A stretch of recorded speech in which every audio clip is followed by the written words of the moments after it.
Hello friends, welcome to my channel learning hub. मेरा नाम दीपा है और आज हम कुछ इंटरेस्टिंग सा टॉपिक सीखेंगे। ठीक है, टॉपिक को शुरू करने से पहले आपके सामने 2 सवाल पूछे जाएंगे। देखिए, first questions, rajma and rice dash kept in separate बोल। आपको क्या लगता है कि इसमें कौन सा वर्ब बैठ सकता है? इस सेंटेंसेस में हमारे 2 जो है सब्जेक्ट है, राइट, राजमा एंड राइस। तो बेशक है कि हम आर ही बैठाएंगे, राइट, क्योंकि ये प्लूरल है हमारा सब्जेक्ट। तो चलो मैंने आर बैठा दिया। नेक्स्ट देखिए, rajma and rice, are is कौन सा? My favourite dish. तो इस सेंटेंस के अकॉर्डिंग हमें क्या बैठाना चाहिए? भाई इसमें भी 2 आइटम है तो हमें आर बैठाना चाहिए, राइट? नो, बट मैंने बैठा दिया इज़। आपको लगता है कि भाई फर्स्ट में भी वही था हमारा सब्जेक्ट, सेकंड क्वेश्चन में भी वही सब्जेक्ट है, तो फिर एक में आर एक में इज़, ऐसा क्या हो रहा है? तो ये जो माजरा है ना सब्जेक्ट और वर्ब का, इसका जो जवाब है ना मेरे वीडियो में छुपा है। आपको अगर इस चीज़ की कॉन्सेप्ट को जानना है तो आप मेरे वीडियो को एंड तक ज़रूर देखिए, क्योंकि आज का हमारा टॉपिक भी सब्जेक्ट और वर्ब बेस्ड ही है। चलिए हम अपने टॉपिक की तरफ मूव करते हैं। तो फ्रेंड्स, आज का हमारा टॉपिक है सब्जेक्ट वर्ब एग्रीमेंट। आपको तो ये पता ही होगा कि भाई वर्ब जो होता है हमारे सेंटेंस का एक इम्पॉर्टेंट हिस्सा होता है। समझ लो कि हमारे सेंटेंस का हार्ट होता है। अगर वर्ब ही ना हो तो उस सेंटेंस की मीनिंग ही नहीं बनती, राइट? तो इस तरह से जिस तरह से सब्जेक्ट वर्ब जो है हमारा इम्पॉर्टेंट है ना, उस तरह से सब्जेक्ट के साथ वर्ब का एग्री होना भी इम्पॉर्टेंट है। मतलब एक सेंटेंस में सही सब्जेक्ट के साथ सही वर्ब बैठना भी बहुत ही इम्पॉर्टेंट हिस्सा लेता है। और यही वजह है कि हमारे इंग्लिश ग्रामर में कुछ इम्पॉर्टेंट रूल्स, कुछ फंडास बनाए गए हैं सब्जेक्ट और वर्ब से रिलेटेड, ताकि हम अपने सेंटेंस को मीनिंगफुल सेंटेंस बना सके और सब्जेक्ट को वर्ब के साथ उस सेंटेंस में एग्री कर सके। तो आज हम यही ऐसे 20 रूल्स के बारे में जानेंगे जो काफ़ी इम्पॉर्टेंट है और आपको एग्ज़ाम्स में, चाहे वो बोर्ड एग्ज़ाम हो चाहे कॉम्पिटिटिव एग्ज़ाम्स हो, आपको ये बहुत ही हेल्पफुल होगा। ठीक है, चलिए वीडियो को शुरू करते हैं। चलिए, रूल्स को शुरू करने से पहले हम बेसिक रूल को पहले जान लेते हैं। क्या बेसिक रूल है हमारा? बेसिक रूल यही कहता है कि सिंगुलर सब्जेक्ट के साथ हमें सिंगुलर वर्ब का यूज़ करना होता है और प्लूरल सब्जेक्ट के साथ plural verb, right? He, she, it, इस तरह के साथ हम इज़, वॉज या हैज़ का इस्तेमाल करते हैं वर्ब में। और हमारे सब्जेक्ट में वी या दे के साथ हम वर्ब का इस्तेमाल आर, वेर या हैव के साथ करते हैं, राइट? बट हमारा एक्सेप्शन हो जाता है यू अगर 1 पर्सन हो या मोर पर्सन हो, मोर देन 1 हो, हम हमेशा यू के साथ प्लूरल वर्ब का इस्तेमाल करते हैं। जैसा कि यहाँ लिखा है, exception, the pronoun you always take a plural verb even if it is referring to 1 person. Examples देखिए, you were invited to come, you are asked to clean the room. यहाँ यू एक पर्सन हो या अनेक हो, हमें plural verb ही use करना होता है। रूल नंबर 1 देखिए, when the verb has s at the end, मतलब यहाँ एक्शन वर्ब की बात हो रही है। अगर एक्शन वर्ब के लास्ट में s लगी होती है तो उस केसेस में हम अपने सब्जेक्ट को थर्ड पर्सन सिंगुलर में देखते हैं। जैसे एग्जाम्पल देखिए, she goes to market every day. She goes, यहाँ शी हमारा थर्ड पर्सन सिंगुलर है और हमने वर्ब के साथ s जोड़ दिया है। ठीक है, मतलब यहाँ वर्ब के साथ एस है तो हमारा सब्जेक्ट जो होगा वो सिंगुलर होगा। और अगर वर्ब एक्शन वर्ब के साथ एस नहीं लगा है तो हमारा सब्जेक्ट जो है प्लूरल होगा। जैसे नेक्स्ट देखिए, दे गो टू द रेस्टोरेंट, है ना।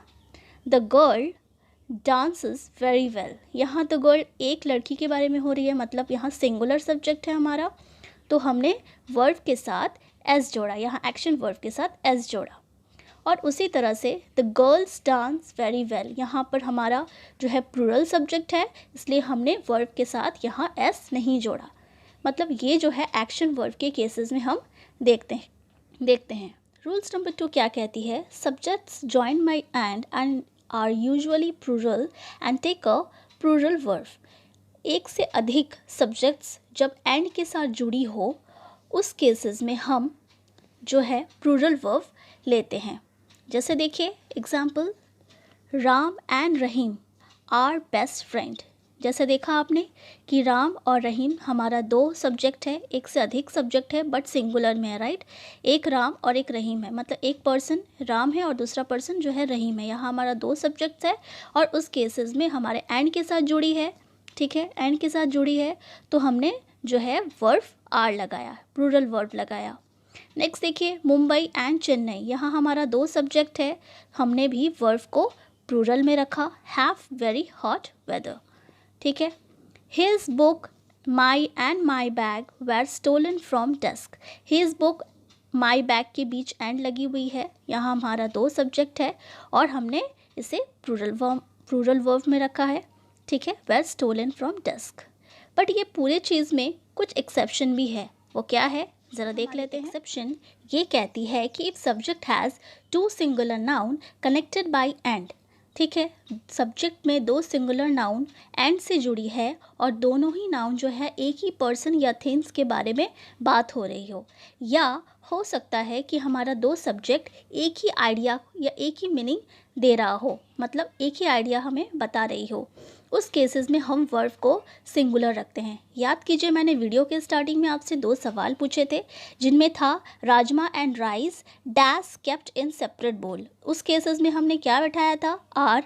Rajma and rice dash my favourite dish, उस केसेस में क्या बैठाया था हमने, इज़। अब आपको समझ में आ गया होगा कि हमारा फर्स्ट जो सवाल था उस केसेस में हमने दो अलग अलग आइटम के बारे में बात हो रही है जो अलग अलग बोल में रखी जा रही है। इस केसेस में हमने जो है आर बैठाए थे क्योंकि हमने अपने सब्जेक्ट को जो है प्लूरल देखा था। अब दूसरे सवाल में, दूसरे है जो हमारा सवाल था उसमें राजमा और राइस एक आइटम हो गया, एक डिश हो गया। राजमा कोई अलग से नहीं खाते या राजमा को अलग से, राइस को अलग से नहीं खाते, राजमा और राइस को साथ में खाते हैं, तो राजमा और राइस एक इंसान का एक फेवरेट डिश हो जाता है।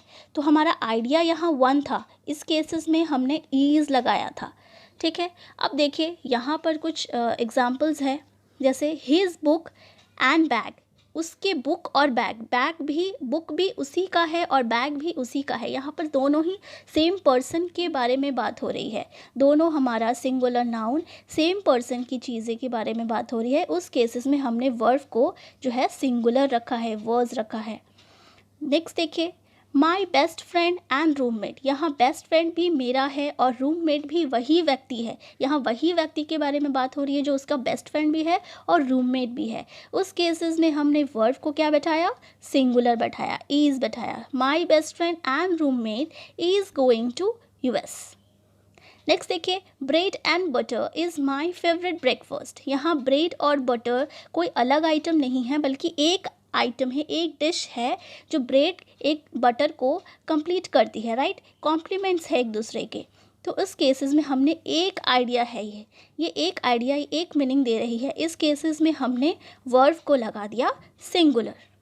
होप आपको ये चीज़ें समझ में आई होगी। क्या कहती है, when two or more subject connected by and are preceded by each or every a singular verb is use.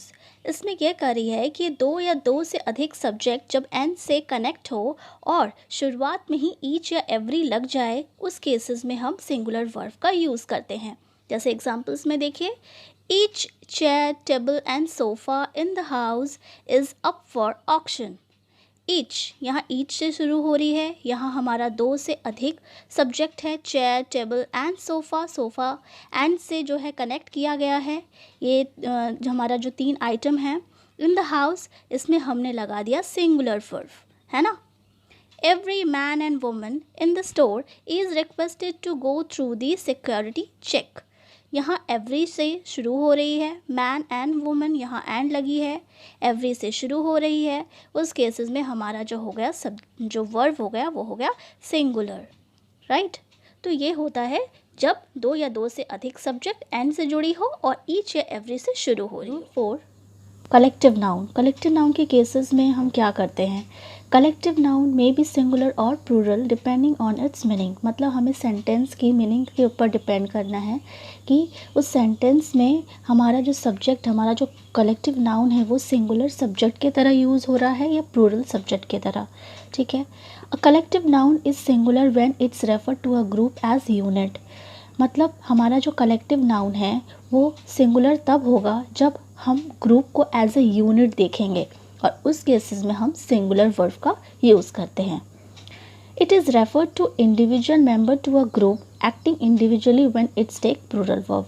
और जब कलेक्टिव नाउन एक ग्रुप में इंडिविजुअली वर्क कर रहा हो, उस केसेस में हम प्लूरल वर्ब का इस्तेमाल करेंगे। एग्जाम्पल देखिए। फर्स्ट एग्जाम्पल है the class has met its teacher.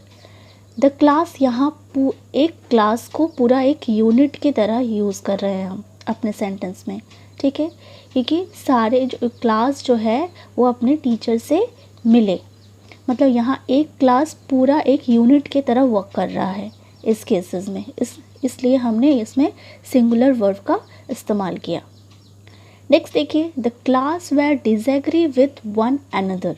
यहाँ एक क्लास दूसरी क्लास के साथ डिसएग्री है, मतलब यहाँ एक क्लास एक इंडिविजुअल बताया है, ठीक है, यहाँ बहुत सारे क्लासेस हैं और एक क्लास एक इंडिविजुअली एक्ट कर रहा है, इसलिए हमने लगा दिया यहाँ एक प्लूरल वर्ब, ठीक है। नेक्स्ट देखिए, the team is on the field. यहाँ द टीम एक यूनिट की तरह वर्क कर रही है, मतलब एक टीम जो है फील्ड में उतर गई है, तो यहाँ जो टीम है एक यूनिट है, इसलिए हमने सिंगुलर वर्ब की तरह जो है यूज़ किया। अब नेक्स्ट देखिए, the team are working together. यहाँ बहुत सारे टीमें हैं और जो टीम वर्क कर रही है एक साथ, तो यहाँ एक एक टीम इंडिविजुअली एक्ट कर रही है, इसलिए हमने इस टीम को जो है प्लूरल सब्जेक्ट समझा और इसके लिए हमने यहाँ प्लूरल वर्ब यूज़ किया। होप आपको ये चीज़ समझ में आया होगा। Rule 5, if a sentence begin with here or there the verb agree with the subject which follow it. इसका मतलब सिंपल है, अगर सेंटेंस हेयर या देयर से शुरू हो रही है तो हमारा वर्ब जो एग्री करेगा वो हमारा मेन सब्जेक्ट के ऊपर डिपेंड करेगा। हमारा मेन सब्जेक्ट अगर सिंगुलर है तो हम सिंगुलर वर्ब का यूज़ करेंगे, और हमारा सब्जेक्ट अगर प्लूरल है तो हम प्लूरल वर्ब का यूज़ करेंगे। For example, here are the ways on how to preserve the food. या हेयर से शुरू हुई हमारी पूरी सेंटेंस और हमारा वर्ब जो है डिपेंड कर रहा है हमारे मेन सब्जेक्ट से, दैट इज़ द वेज। यहाँ बहुत सारे वेज के बारे में बात हो रही है, जो हमारा जो प्लूरल है सब्जेक्ट, इसलिए हमने लगा दिया यहाँ एक प्लूरल वर्ब। नेक्स्ट देखिए, there is a huge gap between the rich and the poor. यहाँ देयर जो है हमारा सेंटेंस शुरू हो रही है और हमारा जो वर्ब है वो डिपेंड करता है हमारे मेन सब्जेक्ट पर। हमारा मेन सब्जेक्ट अ ह्यूज गैप, मतलब एक सिंगुलर की बात हो रही है यहाँ, तो हमारा सिंगुलर वर्ब जो है बैठ गया। नेक्स्ट देखिए, here is the key. The key, एक की के बारे में बात हो रही है, यहाँ हमारा जो मेन सब्जेक्ट जो फॉलो कर रहा है वो सिंगुलर है, इसलिए हमने लगा दिया यहाँ singular verb. There are 4 hurdles to jump. There से शुरू हुई और आर जो है डिपेंड कर रहा है, हमारा जो वर्ड डिपेंड कर रहा है हमारे मेन सब्जेक्ट से। 4 हर्डल्स यहाँ हमारा जो है प्लूरल सब्जेक्ट है, इसलिए हमने लगा दिया यहाँ प्लूरल वर्ब, ठीक है। देखिए, when 2 singular subject connect by or, either or, neither nor require singular verb. अगर सेंटेंस में 2 सिंगुलर सब्जेक्ट है, ठीक है, और कनेक्ट हो रही है और, ईदर और या नाइदर नॉर से, उस केसेस में हम सिंगुलर वर्ब का यूज़ करेंगे। जैसे देखिए एग्जाम्पल, माई आंट और माई अंकल। यहाँ 2 सिंगुलर सब्जेक्ट है और से जुड़ी है, इसलिए हमने लगा दिया यहाँ सिंगुलर वर्ब, ठीक है। माई आंट और my uncle is arriving by train today, ठीक है। नेक्स्ट देखिए, ईदर मम्मी और daddy is coming with me. यहाँ या तो मम्मी या तो डैडी, ठीक है, तो दोनों ही हमारा सिंगुलर सब्जेक्ट है और ईदर और से जुड़ी है, इसलिए हमने लगा दिया यहाँ singular verb. Neither Reena nor Rani is waiting for me, ठीक है, तो या तो रीना ना ही रानी, दोनों ही मेरे लिए वेट नहीं करेगी, राइट। तो नीदर और नॉर के साथ जुड़ा है हमारा 2 सिंगुलर सब्जेक्ट और इसलिए हमने लगा दिया यहाँ सिंगुलर वर्ब। बट इसमें कुछ एक्सेप्शन है जो हमें ध्यान में लेना है। क्या है एक्सेप्शन? एक्सेप्शन ये कहती है कि अगर 2 सब्जेक्ट उसमें से एक सिंगुलर हो या एक प्लूरल हो, ठीक है, ऐसा हो, अगर एक सिंगुलर और एक प्लूरल हो तो उस केसेस में कनेक्ट हो रही हो ईदर और या नाइदर नॉर से, तो वर्ब जो है एग्री होगी उसके ही ठीक पास वाले सबसे क्लोजेस्ट वाले नाउन या प्रोनाउन से। एग्जाम्पल देखिए, neither the plates nor the serving बोल। अभी हमारा जो है पहला जो है प्लूरल था subject, the plates nor the serving बोल। यहाँ सर्विंग बोल सिंगुलर है और हमारा वर्ब जो है फॉलो करेगा हमारा सबसे क्लोजेस्ट वाला जो नाउन या प्रोनाउन से। हमारा नाउन जो है सिंगुलर है, इसलिए हमने सिंगुलर के अकॉर्डिंग एक्शन वर्ब में एस लगाया। ठीक है, अगर मैं यूँ कहती कि ही, आइदर, नाइदर, ही और नॉर आई, इस केसेस में हम क्या करते, हमारा जो है इस केसेस में हम सिंगुलर जो है लगाते, क्योंकि यहाँ हमारा दोनों ही सिंगुलर सब्जेक्ट है। ठीक है, बट इसमें अगर ही नहीं लगा के हमने दे लगा दिया होता तो दे तो हमारा यह प्लूरल हो गया, और नॉर जो है, नॉर के बाद जो हमारा बाजू वाला जो है आई सिंगुलर है, तो हमारा उसके पास वाला जो वर्ब होगा वो हमारा सिंगुलर होगा, क्योंकि हमारा जो वर्ब है वो फॉलो करता है सबसे क्लोजेस्ट वाला, राइट। तो क्लोजेस्ट वाला हमारा क्या है, आई है, सिंगुलर है, इसलिए आई एम लगाए हम। इस तरह से जो है इसकी ईदर और नीदर नॉर के साथ कुछ एक्सेप्शन को फॉलो करते हैं। नेक्स्ट देखिए, नीदर द सर्विंग बोल nor the plates go on that shelf. तो यहाँ नीदर द सर्विंग बोल यहाँ सिंगुलर है, नॉर द प्लेट्स, यहाँ प्लेट्स यहाँ प्लूरल है, तो मतलब सिंगुलर और प्लूरल का कॉम्बिनेशन है और ईदर और से जुड़ी है। तो उस केसेस में हमारा वर्ब जो है सबसे क्लोजेस्ट वाले को फॉलो करेगा। हमारा क्लोजेस्ट क्या है, हमारा क्लोजेस्ट है प्लूरल, तो इसलिए हमने एक्शन वर्ब में यहाँ एस नहीं लगाया। ठीक है, होप आपको ये ईदर और नीदर नॉर का जो कन्फ्यूजन है वो दूर हो गया होगा कि जब भी वर्ब जो है फॉलो करता है उसके नियरेस्ट का, उस केसेस में जब एक सिंगुलर और एक प्लूरल वाली सब्जेक्ट हो और नीदर या नॉर या ईदर या और से जुड़ी हो। ठीक है, नेक्स्ट देखिए रूल 7। रूल 7 क्या कहती है, a subject follow by phrase like with, together with, along with, besides, as well as, including, in addition to, इस तरह की जो फ्रेजेस के साथ जब हमारा जो मेन सब्जेक्ट जुड़ा होता है ना, तो हमारा मेन सब्जेक्ट पर डिपेंड करता है। हम इन सारे फ्रेजेस के ऊपर नहीं डिपेंड करते, बल्कि हमारे मेन सब्जेक्ट को देखते हैं कि हमारा मेन सब्जेक्ट क्या है, सिंगुलर है या प्लूरल, उसके ही अकॉर्डिंग हमने जो है वर्ब बैठानी होती है। आप एग्जाम्पल देख लीजिए, the television along with cabinet. Along with cabinet से हमें कोई कनेक्शन नहीं, हमें देखना है मेन सब्जेक्ट द टेलीविजन। यहाँ एक टेलीविजन है, इसलिए हमने लगा दिया अपने वर्ब में singular, the television along with cabinet is to be sold. ठीक है, the decoration of a room including all the painting of the wall. ठीक है, तो इस केसेस में जो है हमें मेन सब्जेक्ट में इंक्लूडिंग से जुड़ा है और हमारा मेन सब्जेक्ट यहाँ रूम की डेकोरेशन की बात हो रही है, तो हमारा रूम का डेकोरेशन, एक रूम का डेकोरेशन हो रहा है, इसलिए हमने अपने वर्ब में लगा दिया singular. The decoration of the room including all the painting of the wall is most pleasing. यहाँ बहुत सारी पेंटिंग नहीं देखना है, यहाँ इंक्लूडिंग भी नहीं देखना है, यह हमारा मेन सब्जेक्ट देखना है कि हमारा मेन सब्जेक्ट जो है एक डेकोरेशन, एक रूम की डेकोरेशन की बात हो रही है, इसलिए हमने लगा दिया यहाँ सिंगुलर वर्ब। ठीक है, rule 8, noun that are plural in form but singular in meaning. ऐसी नाउन जो लगती तो देखने में जो फॉर्म जो होती है उसकी प्लूरल होती है, बट उसकी मीनिंग जो होती है वो सिंगुलर होती है। ऐसी जैसे न्यूज़, फिजिक्स, इकोनॉमिक्स, इलेक्ट्रॉनिक्स, इस तरह की जो चीज़ें होती है हमेशा एस जुड़ी होती है, मतलब उसकी फॉर्म जो प्लूरल होती है बट उसकी मीनिंग सिंगुलर होती है। उस केसेस में हम सिंगुलर वर्ब का ही यूज़ करेंगे। जैसे news is travelling faster than ever before. यहाँ न्यूज़ हमारा जो है वो सेंस में जो उसकी मीनिंग है वो सिंगुलर है, इसलिए हमने लगा दिया यहाँ singular verb. Economics is an important subject for every field of study. यहाँ इकोनॉमिक्स हमारा जो है मीनिंग सिंगुलर है, इसकी वजह से हमने लगा दिया यहाँ सिंगुलर वर्ब। ठीक है, रूल 9, अ लिंकिंग वर्ब। अब लिंकिंग वर्ब क्या होती है, लिंकिंग वर्ब जो सब्जेक्ट और सब्जेक्ट के इंफॉर्मेशन के साथ जोड़ती हो, ऐसी वर्ब को लिंकिंग वर्ब कहते हैं।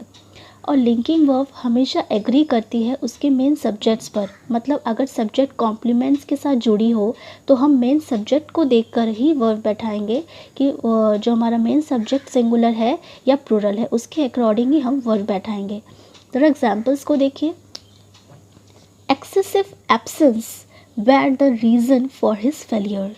यह एब्सेंस जो है कॉम्प्लीमेंट्स के साथ जुड़ी है। एक्सेसिव एब्सेंस, ठीक है, ये हमारा एक सब्जेक्ट नहीं है, सब्जेक्ट कॉम्प्लीमेंट्स के साथ जुड़ी है, ठीक है, फ्रेज़ है। और हमारा जो मेन सब्जेक्ट क्या है, एब्सेंस है। यहाँ एब्सेंस के बारे में बात हो रही है कि बहुत सारे जो एब्सेंस है वो उसका जो मेन रीज़न था फेलियर होने का। तो यहाँ एब्सेंस हमारा प्लूरल है, इसलिए हमने लगा दिया यहाँ प्लूरल वर्ब, ठीक है।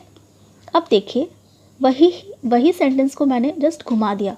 The reason of his failure was excessive absence. The reason of his failure, इस फ्रेजेस में देखिए यहाँ हमारा सब्जेक्ट के साथ कॉम्प्लीमेंट है और हीज फेलियर मतलब उसका एक जो फेलियर है उसके बारे में बात हो रही है और उसका एक फेलियर है, यहाँ ये सिंगुलर है इसलिए हमने यहाँ लगा दिया वर्ब सिंगुलर, ठीक है। तो ये है जो जब सब्जेक्ट कॉम्प्लीमेंट के साथ जुड़ी हो तो हमारा मेन जो है हमारा लिंकिंग वर्ब डिपेंड करता है हमारे मेन सब्जेक्ट पर, ना कि उसके कॉम्प्लीमेंट्स पर, ठीक है।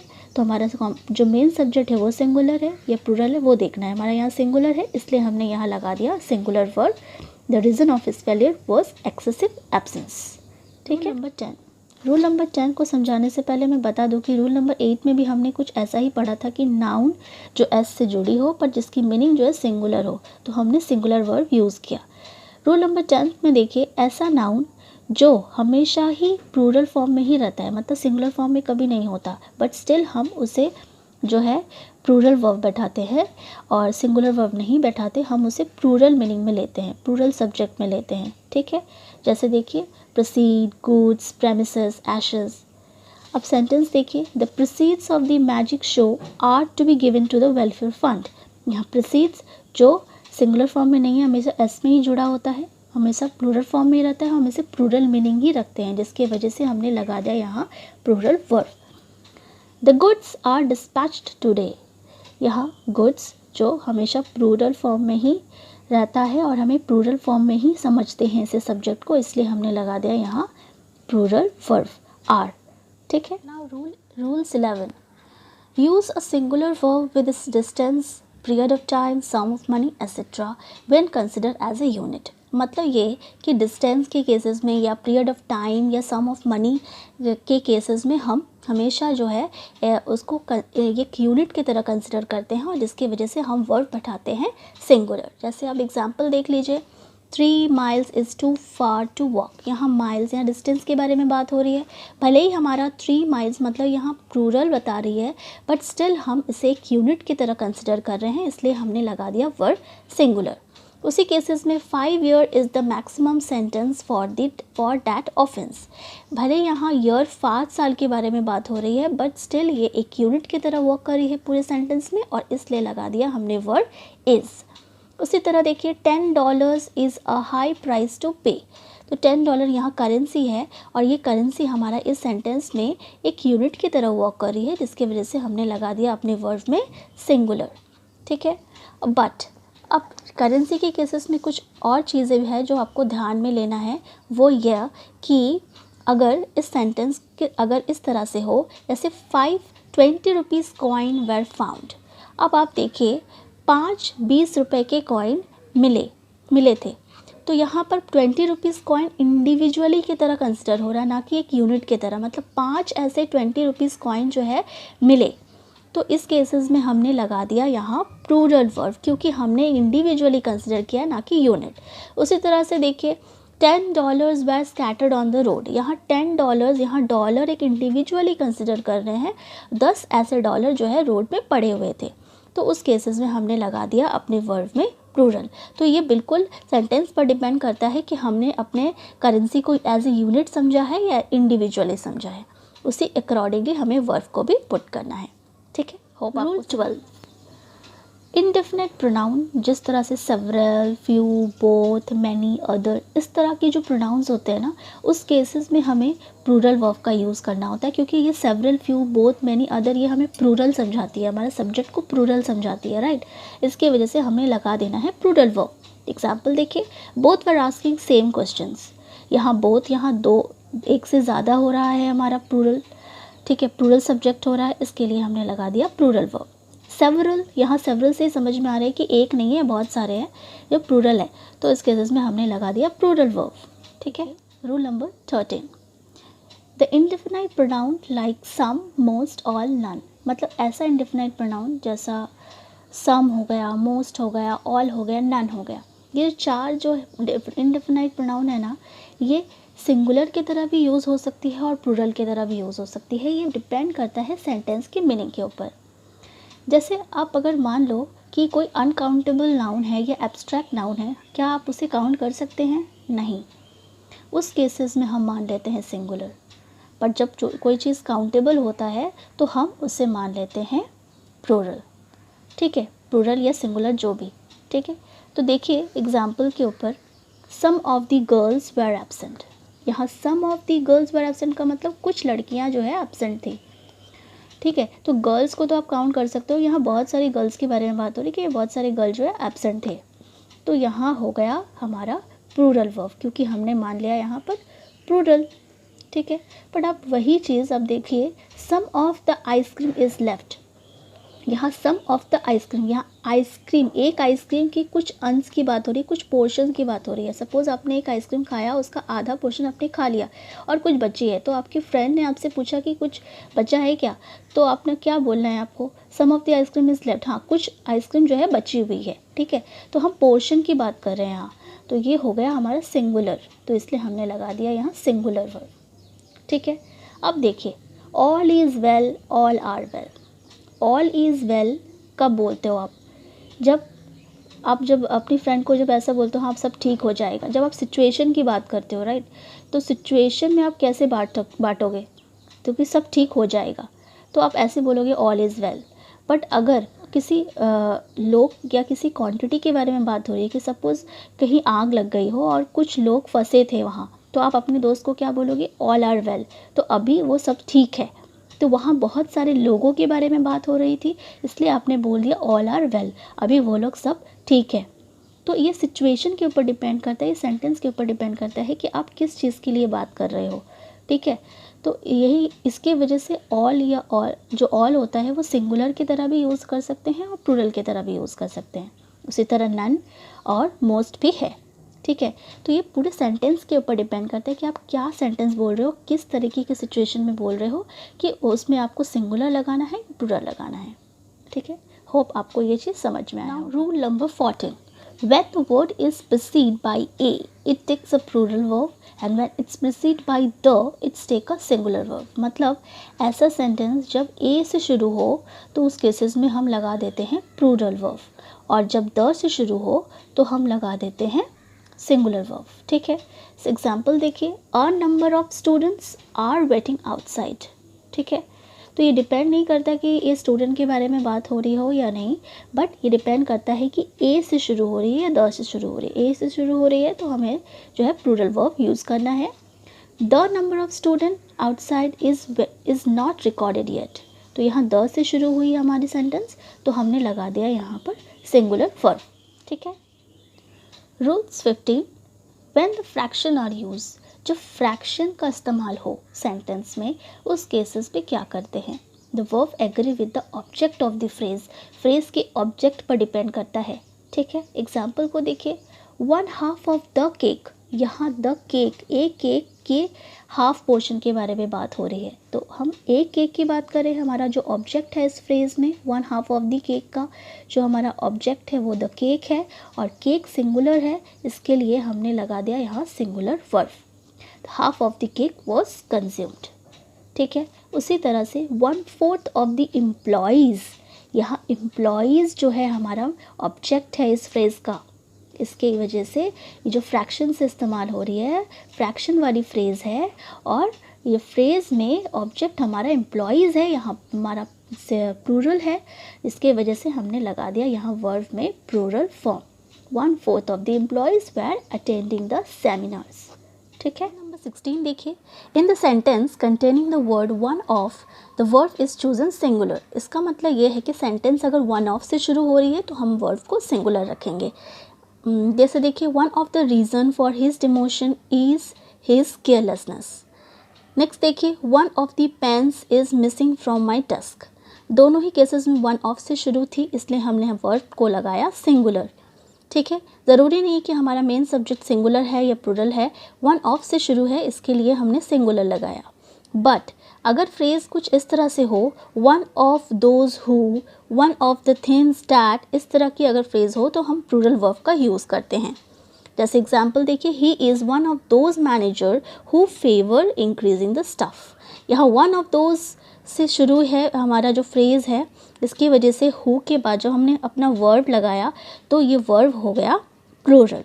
ठीक है, तो कुछ एक्सेप्शन भी हम फॉलो करते हैं। ठीक है, एक्सेप्शन किस तरीके का, जब वन ऑफ या वन ऑफ दोज के साथ ओनली का इस्तेमाल हो, मतलब इससे पहले, वन ऑफ से पहले अगर ओनली से जो प्रोसीड हो रहा है हमारा फ्रेज़, तो उस केसेस में हम लगा देते हैं सिंगुलर वर्ब। जैसे देखिए, Ram is only one of, यहाँ ओनली के साथ वन ऑफ लगा है, इसकी वजह से ये हो गया हमारा singular verb. Our employees who is always alert, तो यहाँ हमारा जो है इसके बाद जो वर्ब बैठेगी वो हो जाएगा हमारा सिंगुलर। ठीक है, रूल 17, वर्ड्स लाइक, जो भी ऐसा वर्ड जो बडी या थिन या वन के साथ जो जुड़ा होता है, जैसे anybody, everybody, nobody, somebody, anything, everything, nothing, something, anyone, everyone, no one, someone, इस तरह की जो वर्ड्स होती है वो हमेशा सिंगुलर ही कंसिडर किया जाता है हमारे सब्जेक्ट को, और इस वजह से हम वर्ब को भी सिंगुलर यूज़ करते हैं। जैसे देखिए, something is wrong with me, यहाँ समथिंग था इसलिए वर्ब को हमने सिंगुलर रखा। एवरीवन था, everyone is required to clear their dues. ठीक है, तो हमने एवरीवन से शुरू किया था तो हमने सिंगुलर भी रखा अपना वर्ब को। Nobody nose the trouble I have seen, nobody क्योंकि हमने इसे सिंगुलर सब्जेक्ट माना है तो उसके हिसाब से एक्शन वर्ब में हमने एस लगा दिया। तो ये है कुछ रूल नंबर 17 का। 18 देखिए, रिलेटिव प्रोनाउन से रिलेटेड कुछ इंपॉर्टेंट चीज़ें हैं जो आपको ध्यान में लेना है। रिलेटिव प्रोनाउन जैसे हु, विच, डैट जब हम सेंटेंस में यूज़ करते हैं तो दो सब्जेक्ट को का जो रिलेशनशिप है उसे एस्टैब्लिश करते हैं, राइट। तो उस केसेस में क्या होता है, हु, विच, डैट हमारे सेंटेंस का एक दूसरा सब्जेक्ट बन जाता है जो हमारे जिस नाउन के बारे में बात हो रही है उसे वो डिस्क्राइब करता है। ओके, तो ज़रूरी ये है कि हमें क्या ध्यान में लेना है कि जो सब्जेक्ट मतलब हु, विच, डैट जो सब्जेक्ट यूज़ होगा उसके ठीक पहले वाला, उसका ठीक पहले वाले को हम देखेंगे कि वो हमारा नाउन जो है वो किस में है, प्लूरल में है या सिंगुलर में है। उसी अकॉर्डिंगली हमें हमारे सब्जेक्ट हु, विच, डैट के बाद जो वर्ड बैठेगी वो डिपेंड करती है। जैसे देखिए, Miss Alice is one of the disease that are curable, यहाँ डैट आर क्योरेबल, यहाँ डैट किसके बारे में बात हो रही है, डिजीज़ के बारे में बात हो रही है। और डिजीज़ यहाँ देखिए डैट के पहले जो डिजीज़ है यहाँ बहुत सारी डिजीज़ के साथ है, हमारा प्लूरल है, और जिसकी वजह से डैट के बाद जब हमने वर्ब बैठाया तो वो हमारा प्लूरल हो गया। उसी तरह this is the pen that looks beautiful, यहाँ ये एक पेन है डैट लुक्स ब्यूटीफुल, यहाँ देखिए पेन है और यह हमारा पेन के बारे में डिस्क्राइब करिए कि डैट लुक ब्यूटीफुल, कौन सी चीज़ है, पेन। और यहाँ जो हमने डैट से पहले मतलब ये हमारा रिलेटिव प्रोनाउन है, उससे पहले हमने क्या यूज़ किया था, एक ऐसा नाउन जो सिंगुलर है, राइट। तो यह सिंगुलर है जिसकी वजह से हमने अपने डैट के बाद जो वर्ब बैठाया वो भी अकॉर्डिंगली बैठाया, क्योंकि एक्शन वर्ब के साथ हमने एस जोड़ दिए। ठीक है, रूल 19 देखिए, तो वर्ड लाइक कुछ पेयरिंग वाला एक वर्ड होता है जिसमें हम लोग अक्सर उस वर्ड के साथ एस लगाते हैं। ठीक है, जैसे pants, plier, trouser, glasses, shears, scissor, tongs, इस तरह की जो पेयर वाली जो वर्ड होती है उसमें हम एस लगाते हैं। ठीक है, और वो हमेशा प्लूरल वर्ब के साथ ही बनती है उसके सेंटेंसेस। ठीक है, उस सब्जेक्ट के साथ हम प्लूरल वर्ब का यूज़ करते हैं। However, if the word pair is used, the verb is singular। मतलब ये है कि जब हम ऐसा कहें कि पेयर ऑफ पैंट, ठीक है, तो pair of pant, pair of plier या पेयर ऑफ ट्राउज़र बोलकर अगर हम सेंटेंस को बनाते हैं मैम, तो उस केसेस में हो जाता है हमारा वर्ब सिंगुलर। जैसे आप एग्जांपल देख लीजिए, the pants are torn into two, the pants है यहाँ पर, द पेयर ऑफ नहीं है, द पैंट्स है, इसके लिए हमने लगा दिया यहाँ प्लूरल वर्ब, ठीक है। उसी तरह से देखिए द पेयर ऑफ सीजर्स, अब यहाँ पेयर ऑफ के साथ हमने सीजर लिखा, तो इस तरह की पेयर ऑफ वर्ड में हम पेयर के साथ जो जोड़ रहे हैं तो उस केसेस में हम लगा दिया अपना वर्ब को सिंगुलर, ठीक है। तो इस चीज़ का आपको ध्यान देना है कि जिस तरह से पेयर वाली वर्ड है उस केसेस में आपको कैसे बनाना है, किस तरह की वर्ब का यूज़ करना है। में आता है रूल नंबर 20।